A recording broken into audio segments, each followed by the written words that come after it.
ভালোবাসা কিংবা আবেগ জিনিসটা কিন্তু আপনার ভিক্ষা চাওয়ার মতো না। কখনো যদি এরকমের মনে হয় যে আপনি কোনো সম্পর্ক বা কাউকে ভালোবাসছেন, তার কাছে আপনি ভিক্ষা চাচ্ছেন ভালোবাসাটা ফেরত পাওয়ার জন্য, বা নিজেকে একেবারে ছোট করে নিচ্ছেন তার অ্যাটেনশন পাওয়ার জন্য, তার কাছে গুরুত্ব পাওয়ার জন্য, ওই সম্পর্কতে আপনি কখনোই স্যাটিসফাইড হতে পারবেন না, বা ওই সম্পর্কটা কখনোই আপনার জন্য মঙ্গলকর কিছু বয়ে নিয়ে আসতে পারবে না।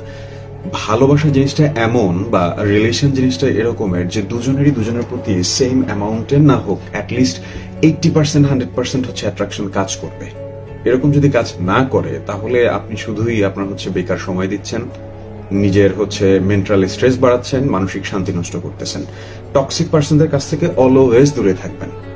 টক্সিক পার্সন যে কাজটা করে, আপনাকে ঠিকই ইগনোর করবে, আপনাকে ঠিকই ম্যানিপুলেট করবে, আপনাকে কষ্ট দিবে, কিন্তু ভুলটা সবসময় আপনাকে ওই ভুলের কারণ হিসেবে দর্শাবে, আপনাকে এক্সপ্লয়েট করবে।